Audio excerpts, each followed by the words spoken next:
Where did you serve in military service? I served in, I had basic training in Fort Ord, California. Okay.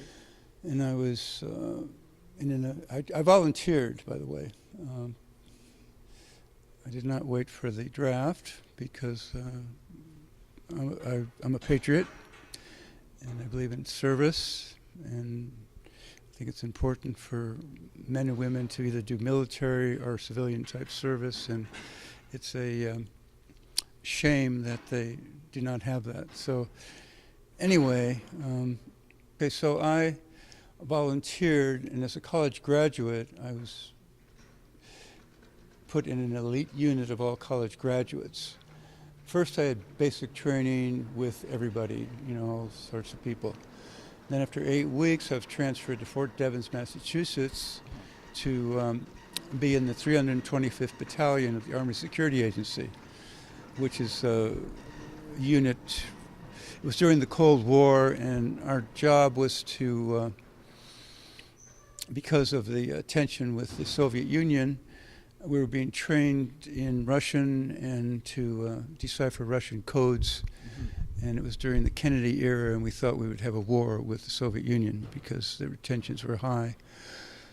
So we were trained in Russian, and we were trained to decipher codes, Russian codes.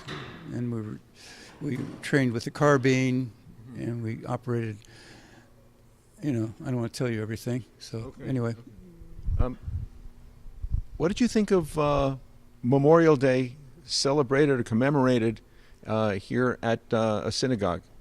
It's perfect, because Jews have always served in the military.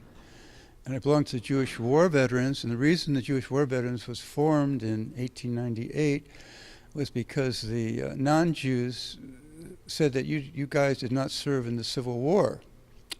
Is that true? That's true, absolutely true. I mean, Jews have constantly got to prove themselves.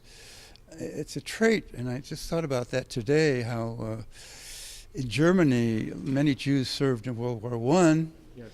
And then when Hitler came along, the Jewish soldiers, veterans, said, "Here's my Iron Cross," and he said, "Fuck you," and put them in the camps. So I think that Jews have to stop proving themselves and just to be mensches and people and say, yeah, we're human beings. And well, I had a great-great-grandfather who was conscripted into the Confederate Army, for instance. So many Jews served in the Civil War that are not recognized. No, but they didn't. They're always finding fault with Jews. Like we killed Christ, which we didn't. Okay. We were under the Roman rule at the time. Right. So it goes on and on and on, and I'm disgusted by it. Anyway, so I think it's perfect. It was a wonderful experience, and I met a man who'd served in the 42nd Combat Unit in the World War II. He lost his left arm today. I met him today. I have Jewish? No, he's Japanese. Oh my God. That's the most decorated unit of World War II. Japanese Americans? Yes, Japanese American. He's in his 90s. He's here with his daughter, and he is a hero. He's honored by the French and everything. But I think I digress. I think that it's a matter of being an American citizen and serving my country, because my country, I love my country, and I love Israel. So. Do you know of any Americans who helped to fight to defend Israel? No. Not personally, but you know Americans have gone over. Well, there were some today who spoke. What'd they say? They said they were proud to defend Israel and work for Israel, because we're all in the same pot, all in the same thing. I mean, as Jews, or as Americans and Israelis? As Jews, we need to defend each other because of what happened. We learned our lesson. Herzl saw the Dreyfus trial and saw the anti-Semitism in France, and that's where he said, well, we have to have a homeland because these people are anti-Semitic, and the French are still anti-Semitic. Well, you could say that about Catholicism in general. Yes.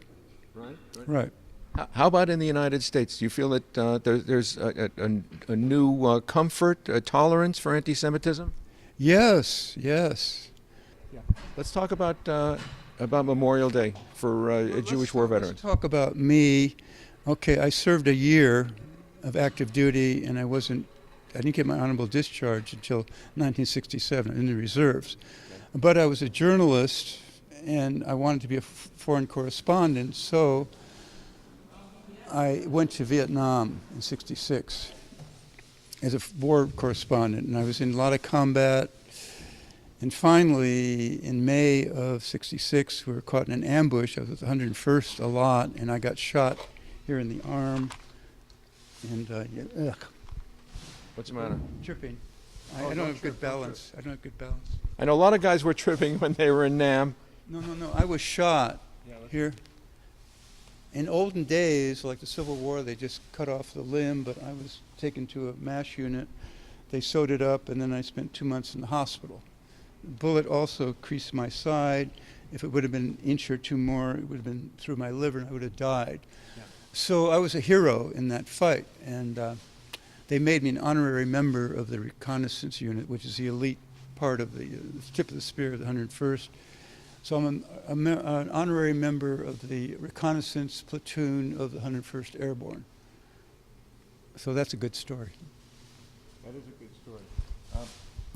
Do you feel that Memorial Day is losing its significance? No, I don't think so, because I get all kinds of compliments from everybody when they see me in my cap and my decorations. This one is, this is Army intelligence, right here. I also have a picture of myself in the military if you want to see it. Okay.